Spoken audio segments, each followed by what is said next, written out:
George Manwaring, author of the hymn text of Joseph Smith's First Prayer, was born in Cheshire, England, March 19, 1854.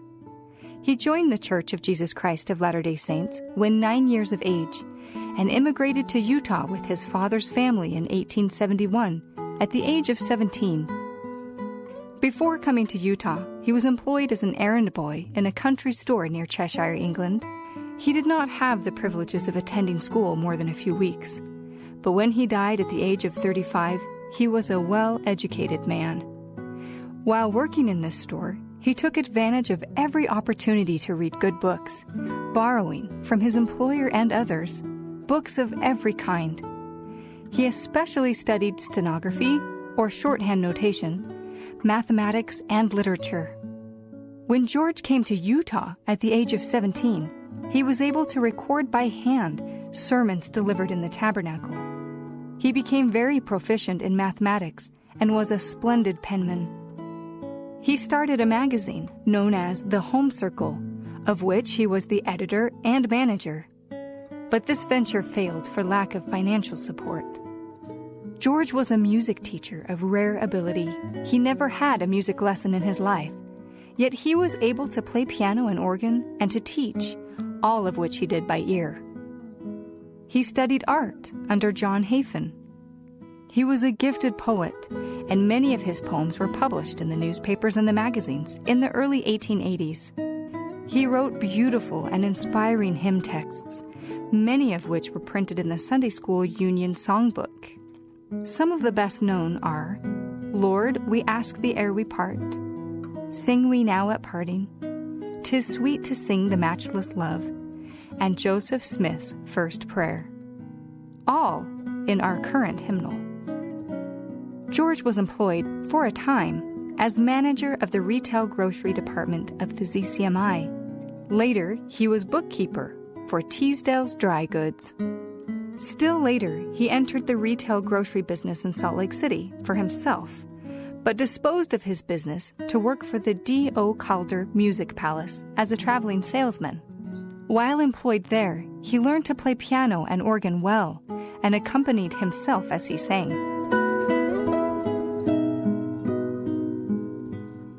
We've been listening to Michael Dowdle's recording of Divinity, the melody to which we sing Joseph Smith's First Prayer, from Michael's beloved Hymns of the Restoration album. Mark Geslison and Jeff Groberg now offer their version from their Abide With Me album.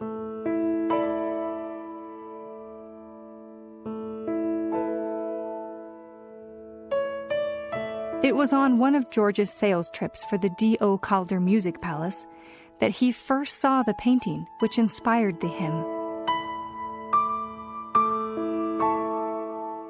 C.C.A. Christensen of Ephraim, Utah, took George into his studio and showed him the vision which he had just finished. It was a painting of the Father and Son appearing to Joseph Smith in the sacred grove in answer to prayer. It made such an impression on the mind of George Manwaring, then about 24 years of age, that he was inspired to compose the hymn text. The leaders and missionaries of the LDS Church had been telling the story of the vision for years, but it was left to an English immigrant boy to put the story before the world in song. Michael Hicks points out that the published version of this text owes a great debt to the editors of the Juvenile Instructor. In George's own notebook, the first stanza of this hymn is as follows. "'Twas on a lovely morn in spring, the sun was shining bright, when Joseph saw the woodland shade, and humbly kneeling there he prayed, for wisdom and for light." By the time it appeared in print for the first time in the Juvenile Instructor in 1878, it had taken on quite a different form to become the hymn we sing today. The hymn's original title was restored in the 1985 hymn book. Joseph Smith's First Prayer more clearly identifies the subject of the text than does the first line, "Oh, how lovely was the morning."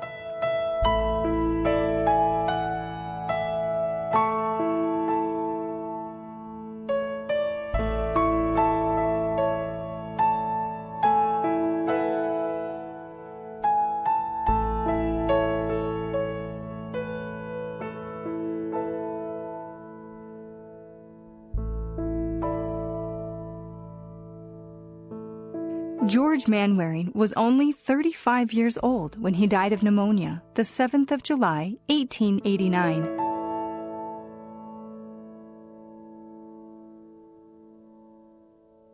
Kurt Bester gives his performance of "Oh How Lovely Was the Morning" from his album Images.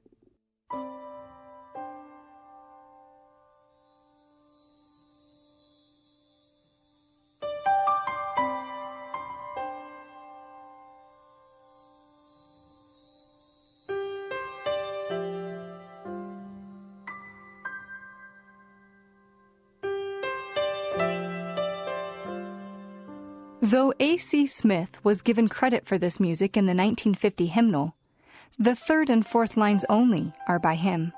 The first two lines are by an American composer, Sylvanus Billings Pond, whose hymn tune, Divinity, was included in the 1889 Latter-day Saints Psalmody. Divinity appeared as early as 1841 in Pond's collection, United States Psalmody, published in New York.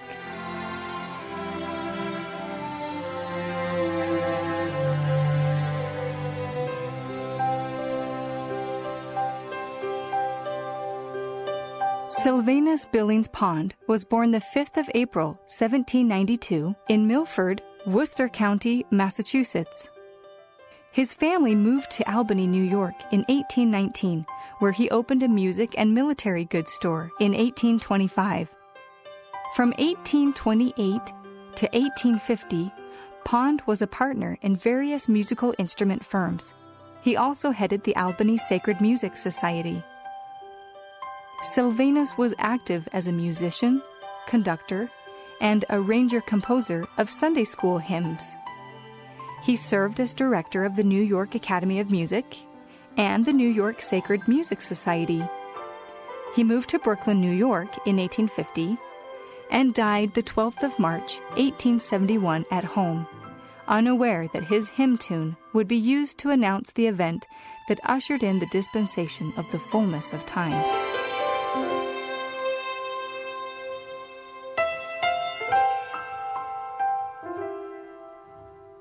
Adam Craik Smith, or A.C. as he was called, was born February 29, 1840 at Manchester, Lancashire, England. He immigrated to Utah in 1864. He had never heard of the Latter-day Saints until he reached the valley. A.C. moved to Mendon, Cache County, where he was baptized. He moved then to Salt Lake City, where he worked as a music teacher and musician, and was active in staging Gilbert and Sullivan and other musicals.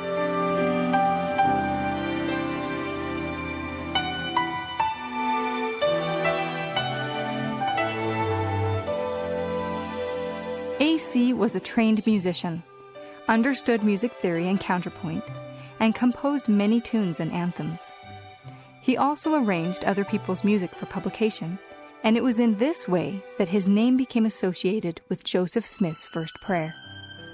While arranging the song for publication in the Deseret Sunday School Songbook, he adapted Sylvanus Billings Pond's melody, and thereby has some compositional claim, but the melody is largely Mr. Pond's.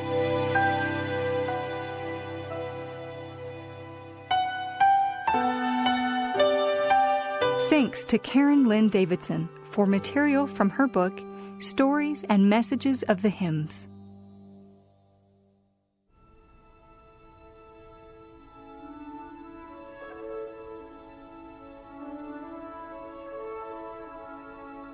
The Mormon Tabernacle Choir and Orchestra at Temple Square now favor us with their rendition of Joseph Smith's First Prayer from their album, Praise to the Man.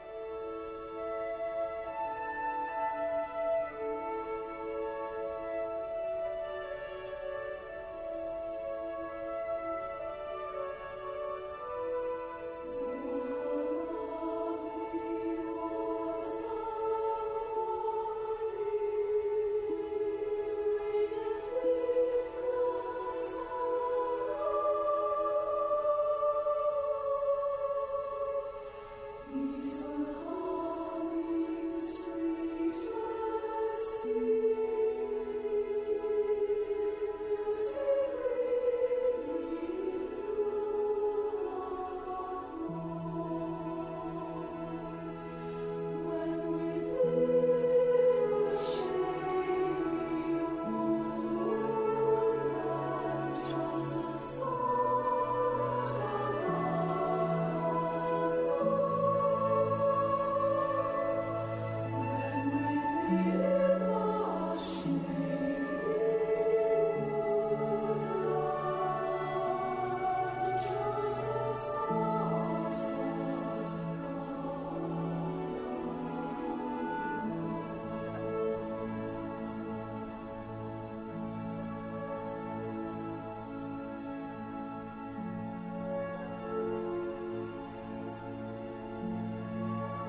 Joseph Smith's first vision changed everything for him. He was no longer an obscure farm boy and of no consequence in the world. He was ever after the subject of the most bitter persecution and reviling. And this because he knew what the world did not, but what they desperately needed to know: the true nature and character of God. David Tolk's treatment of "Oh, How Lovely Was the Morning" from his album In Reverence reflects the bittersweet nature of Joseph's experience.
Earl Bradshaw's oratorio, The Restoration, ends with the choir, orchestra, and audience joining together to sing this quintessential hymn of the Restoration.